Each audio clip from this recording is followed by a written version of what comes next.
The Baltimore Ravens have announced a punishment for wide receiver Diontae Johnson as a tumultuous season continues. We talk about what happened, where the team goes from here, and if Baltimore can still win a championship with all the drama, all that and more coming up next on an instant reaction edition of Locked On Ravens.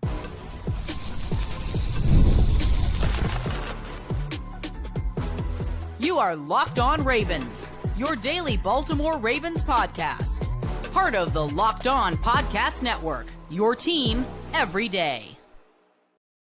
Welcome into another edition of Locked On Ravens, your daily Baltimore Ravens podcast. I'm your host, Kevin IceShaker, Ravens Wire, here with you on the Locked On Podcast Network, your team every day. Thank you so much for being here on this little bonus edition, Instant Reaction Wednesday episode, making Locked On Ravens both a part of your day and your first listen each and every single day in general. Of course, free and available for you on all podcasting platforms. That includes a video form on YouTube where you can like and subscribe, as well as an audio form where you can follow along and subscribe as well. Today's bonus edition of Locked On Ravens is brought to you by FanDuel. You saw the season with a big return on FanDuel. New customers can place a $5 bet. You'll get started with $150 of bonus bets if you win your first $5 bet. Visit FanDuel.com to get started.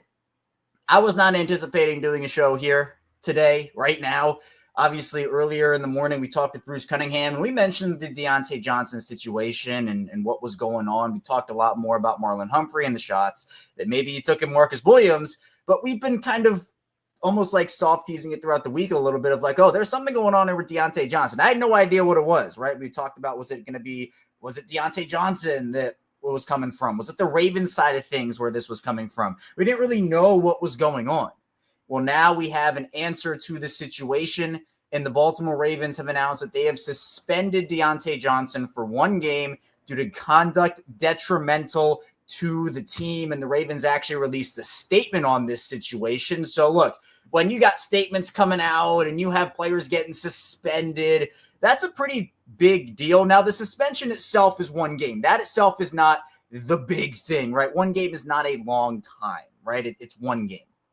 But I just think the big part of this is you have to do something worthy of a suspension here. And for the Ravens, and we're going to get into this about just, what the Super Bowl team was back in 2012 and how that drama worked out, because that season was not all sunshine and rainbows either. Don't get me wrong. But it's a big deal that Baltimore felt the need to do this to a guy that just came in the building just about a month ago, right? This guy hasn't even been with the team for 2 months, and he's already getting suspended for conduct, detrimental to the team. So a Baltimore statement that they released came courtesy of Eric DeCosta.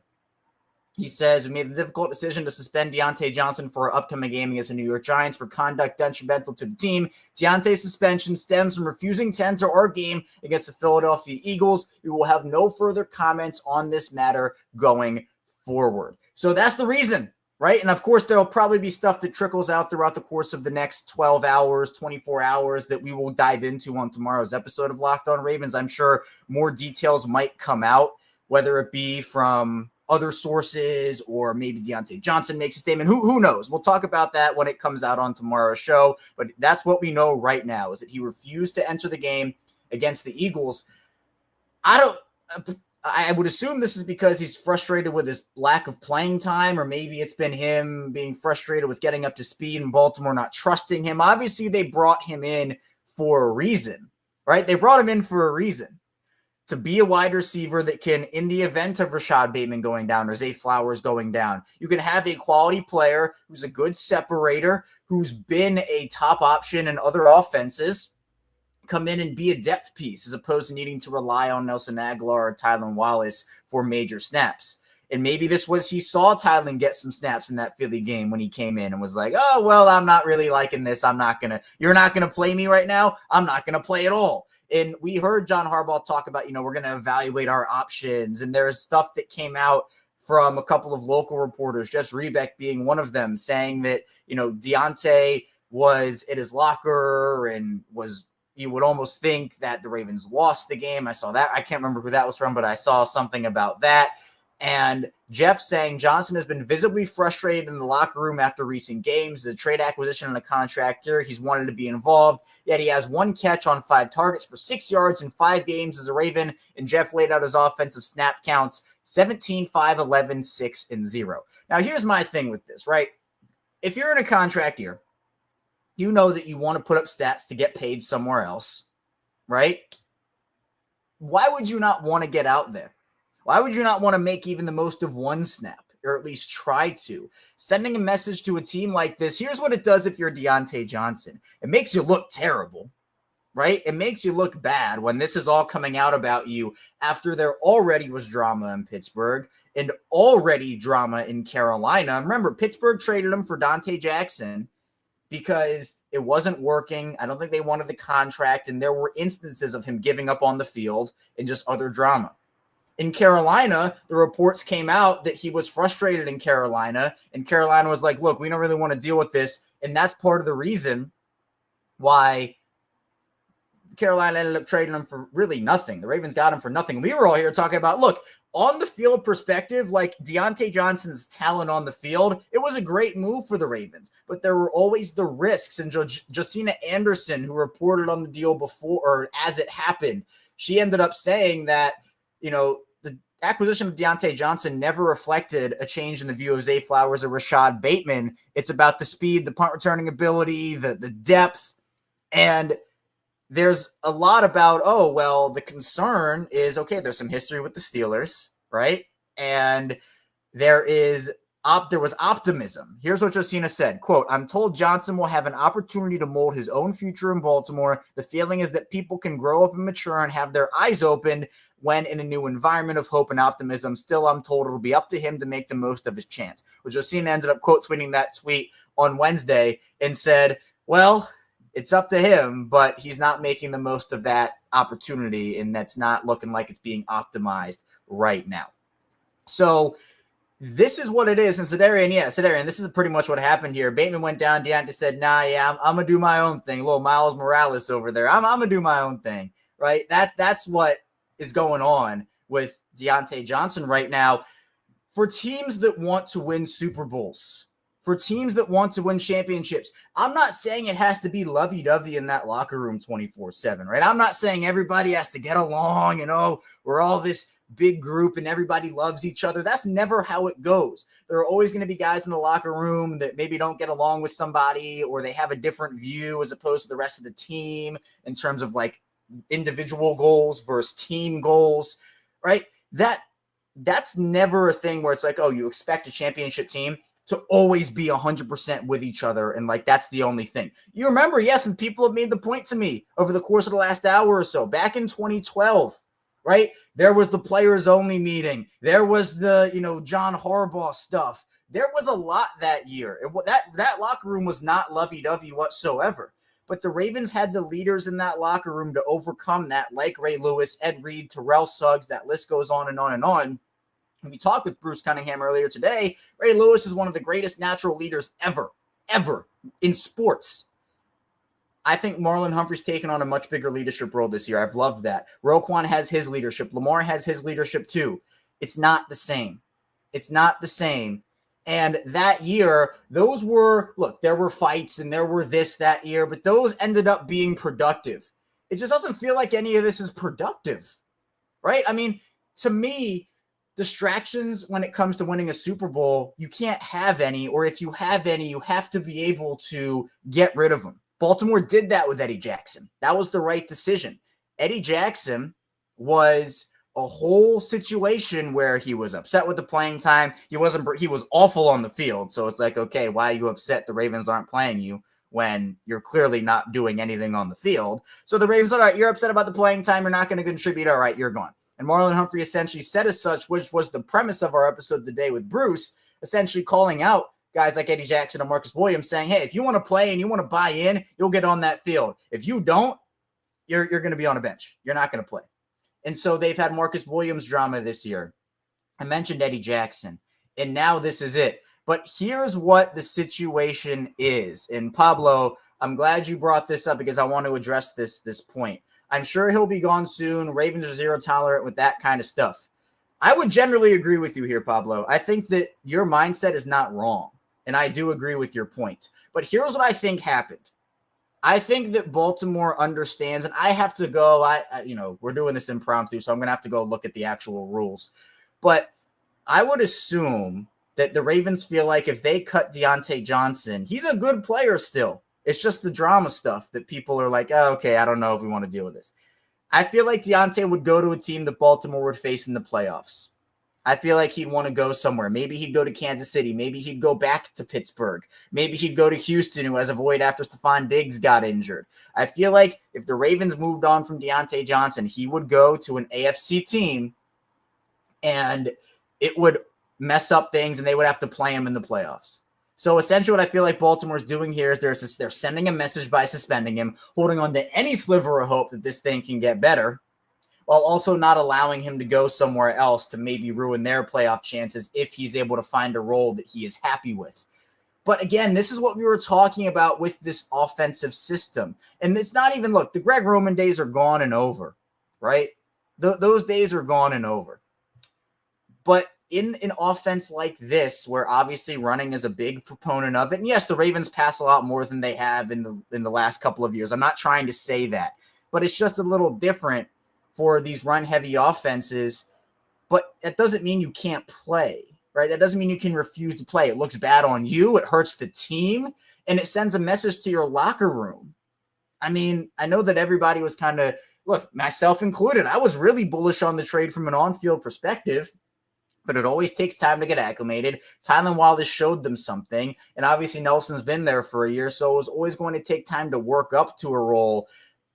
This is just me personally, but this is not the way, right? This is not the way to do it if you're Deontae Johnson. So there's a lot to unpack with this situation. And again, if this is something where it's a 1-game suspension and then he still doesn't play, and it's a suspension beyond the suspension, essentially is what I'm trying to say there.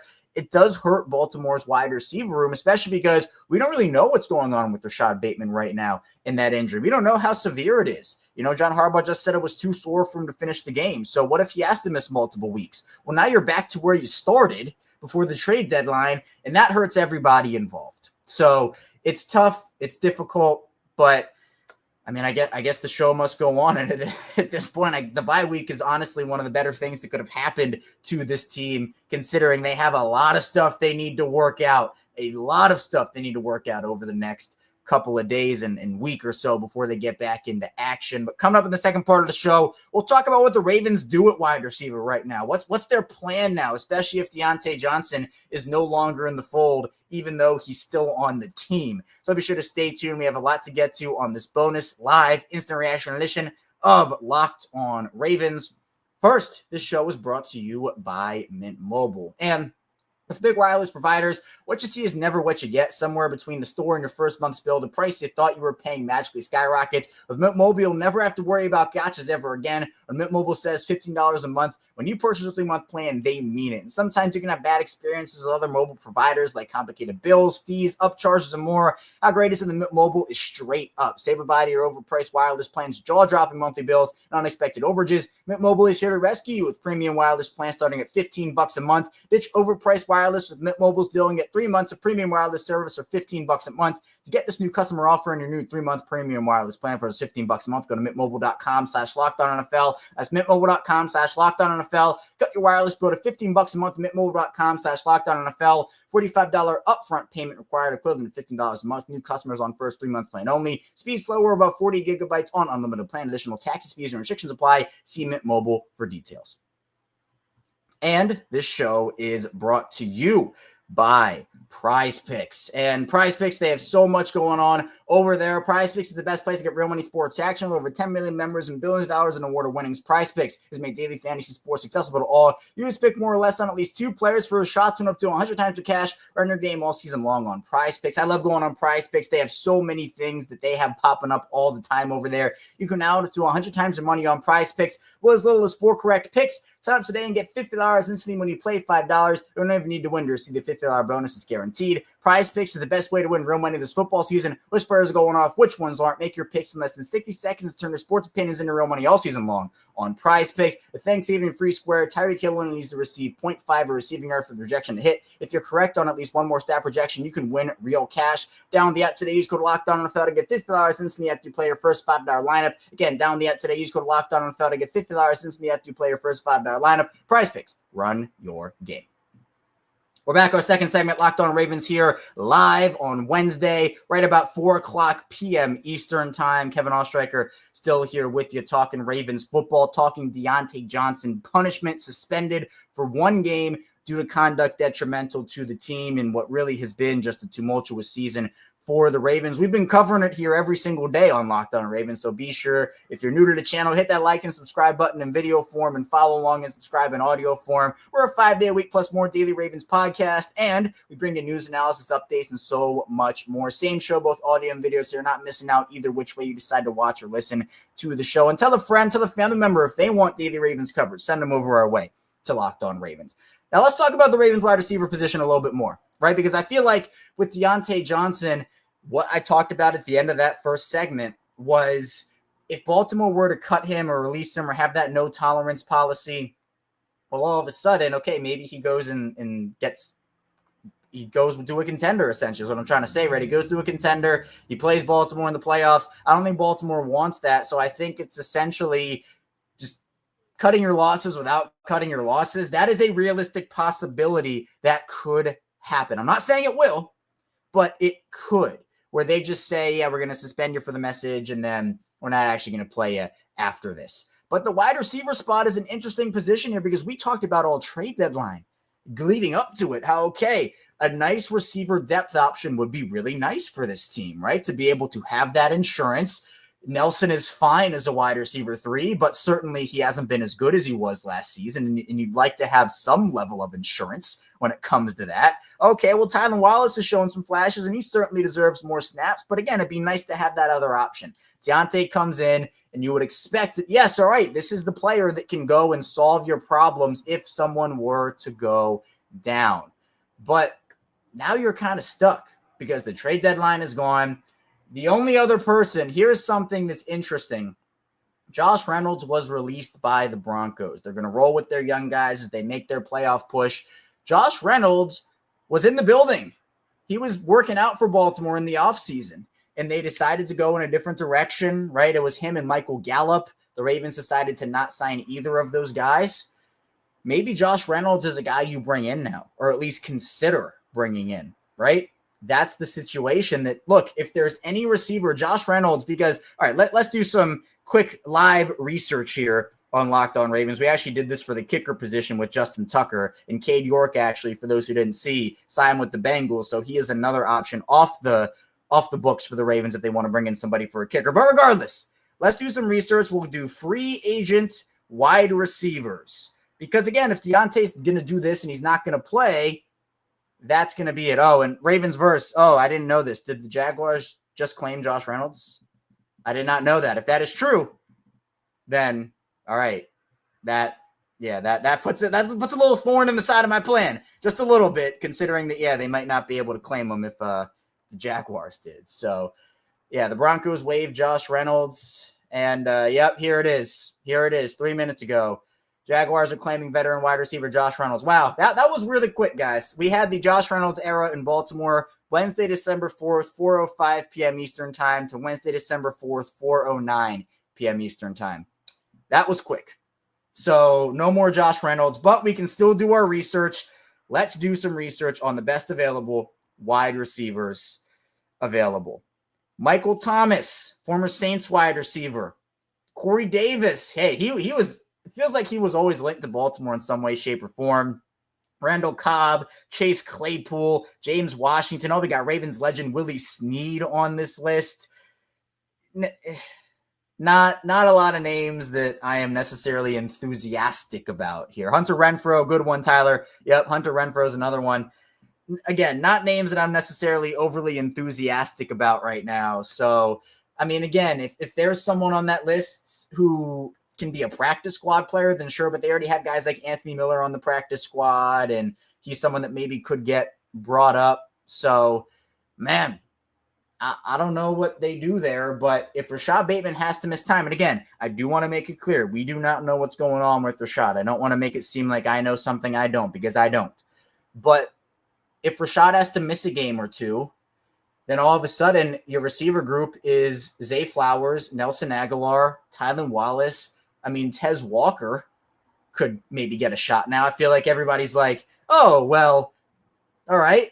Tez Walker, does he exist or not? I mean, he certainly does. Just hasn't really gotten opportunities. Do they just want to rely on him? It's a little risky proposition. But again, it's like the kicker position.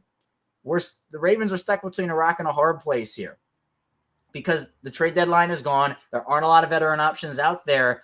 This was what the trade deadline was for, and this was the guy that Eric DeCosta in the organization identified, and now he doesn't either want to play in his role for the organization. I mean, what do the Ravens do here? Do they say to Diontae, oh, yeah, you just refused to enter a game for us. We really could have used you. We're going to suspend you for a game. But here, after the suspension, here's 40% of snaps for you. Like, good job. Here's your reward. I don't think that's how they operate. Like, I don't think that they're going to reward Deontae Johnson after he did that. Like, that to me is not what they would do. Like, maybe it is. Maybe it's like they don't have another choice and they have to. But it's tough because, like, well, do you reward Diontae for sitting out and say, yeah, here's the punishment, here's the suspension, but after the suspension's over, welcome to a big role in the offense. Here you go. Good job. Like that. It's like, what do you – that's why they're stuck. That's why they're stuck. So I think that Zay has shown a lot this season. Obviously, there have been some frustration points for Zay this season in terms of, what was it? He liked or retweeted a tweet early in the season about his usage and was clearly frustrated during the Eagles game with what was going on there. That to me is not drama. That to me is just Zay expressing frustration. If you wanted to classify either of those two things as drama, the retweet thing would probably be it. But I'm not going to rag on Zay for being passionate, right? I'm not going to rag on anybody for being passionate, right? I don't think that was drama with Zay. That's my opinion on that situation. But to me, it's like you had a clear, not weakness. It certainly wasn't Baltimore's biggest need, but this was your big trade deadline acquisition, right? I mean, Trey White has obviously been the bigger one. He's obviously played more and done more than Deontae has, but compensation-wise, this was your big trade deadline acquisition in Deontae Johnson for a team that we identified, yes, could use a depth wide receiver. Yeah, it could use an interior pass rusher or an outside linebacker or a corner or maybe a safety, right? All those needs. This was what Baltimore went with, and I think it's more disappointing because of the fact that it has turned into this. There was always a possibility, and Baltimore trusted that their locker room and their culture could maybe turn things around. But look, if Baltimore can't fix you, I don't know what can, right? And I know that it's not the Ray Lewis days anymore. And again, like I said in the first part of the show, you don't have to have a locker room that is totally 100%, 1,000% united to win a championship. There's always going to be something. There's always going to be maybe a little drama here and there. But when that drama impacts your play on the football field, other people's play on the football field, or availability, that becomes a really big thing. So coming up in the final part of the show, we'll talk about if Baltimore can still win a championship with the tumultuous season they've had, and can they turn it around after the bye week. So be sure to stay tuned. Again, plenty to get to on this episode of Locked On Ravens. First, this show is brought to you by FanDuel. And get ready to tackle the NFL action with FanDuel, America's #1 sportsbook, because right now, new customers can bet $5, get 150 in bonus bets if you win. The FanDuel Sportsbook app gives you everything you need to place live bets on the NFL all in one place. So we get 100 in the middle of the game. You can check out the latest stats, your live play-by-play, and so much more on the same page where you place your bets. So for that Ravens and Eagles game, thought the Ravens defense played decently well, but Saquon Barkley, he had the over on his rushing yards. So if you pick the over on Saquon's rushing yards, you'll probably live in large over on FanDuel. This is at FanDuel.com to join today. It's started with $150 in bonus bets if you win your first $5 bet. That's FanDuel.com. Never waste 100. Make every moment more. FanDuel, an official sportsbook partner of the NFL. We're back, our final segment, Locked On Ravens. Kevin IceShaker still here with you, talking on this Wednesday, breaking down the Deontae Johnson suspension, what it means for the team, wide receiver position, and if the Ravens can still win a championship. Appreciate everybody for being here today live. If you're live with us on YouTube, if you're watching back in audio form, I guess you can't watch audio, right? If you're listening to us in audio form on the playback or watching on the playback on YouTube, appreciate everybody for tuning in as well there. Hit that like and subscribe button in video form. We're almost at 10,000 subscribers, less than 300 away. It was a big goal of mine since we started this up. And once we hit 10,000, what I said on the first day of doing this is I'm going to wear a full Dixie Cup outfit, that pattern on Dixie Cups. I'm going to wear it for a week. So be sure to help us get there on Locked On Ravens. The video community is incredible, and so is the audio community. Started that up, obviously, a couple years before video, and that continues to grow each and every single day. Social media has been amazing. Subtext. We have Locked On Ravens communities all across. Absolutely incredible. Now, this Ravens team, drama-wise, just off-field-wise, whatever you want to say about it, it's going to be – they have an uphill battle. That's what I'll say. And what I said at the very beginning of the show is I think everybody, when you talked about that Week 14 bye week, when the schedule came out, myself included, everybody was talking about, man, that's such a late bye week. Man, you're going to have to go through all these tough physical games. I'm going to have a break until December. That's tough. But now here we are talking. And I think now what everybody's saying is this bye week could not have come at a better time. This bye week could not have happened at a better time for this team. Because of, well, now you can maybe hopefully work out the drama. Hopefully with Justin Tucker, can he find his way over these last 4 games with maybe a little reset? Just feels like this team needed a reset in general. That's kind of what it feels like. Like a reset was needed.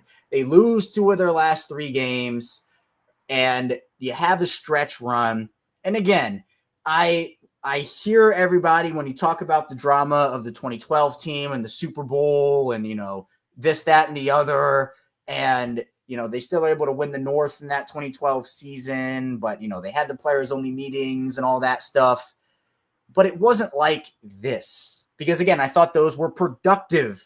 That was productive stuff. Productive meetings. Getting to the root of problems. This is just guys being selfish. At least that's what it looks like. Maybe there's stuff that we don't know. And again, we can make other comments and we can react to that when it comes out. Maybe this is not the full story. And that's why, again, tomorrow, I'm sure there'll be stuff that'll come out, more details, more reasons that we can talk about. But like, you're refusing to go in the game because you're unhappy with your role if you're Diontae Johnson. Or, with Marcus Williams or Eddie Jackson, it's like, okay, you're not cutting it. So, well, now you're not playing and now you're unhappy. Like, it feels different this year. Like, it feels like, yes, drama happens, but it just feels unorthodox for this Ravens team. It feels weird that this Ravens team is going through that. And we had Qadry Ismail, again, former Ravens receiver, Super Bowl champion. He comes on every week with us. He was a part of that 2000s team. And I asked him, I said, Q, with that drama, with everything that's going on here, would that fly in your locker room? When you were getting on, into your mode for championship and trying to win a Super Bowl? He said, absolutely not. No. And talked about guys like Ray Lewis and Tony Siragusa. He himself had a leadership role on that team. There were so many players that had leadership roles. And I'm not saying Baltimore has no leadership this season. As I mentioned, I thought that the wide receiver position, is Zay Flowers and Rashad Bateman going to step up as leaders there? I think they have to an extent. But now at the end of the day, you're lacking, I think, enough of that. Oh, well, okay, you're not doing this at all. Like, this is not flying. And yes, Lamar Jackson, he went up to Diontae at his locker and tried to hype him up, tried to encourage him, right? That's leadership from Lamar. And I think he's taken a big step in that direction. I'm not trying to discount what Lamar's done as a leader, or Marlon Humphrey, or this, that, and the other. Roquan Smith taking that. But it just feels different because it's thing on top of thing on top of thing, stacking on top of each other.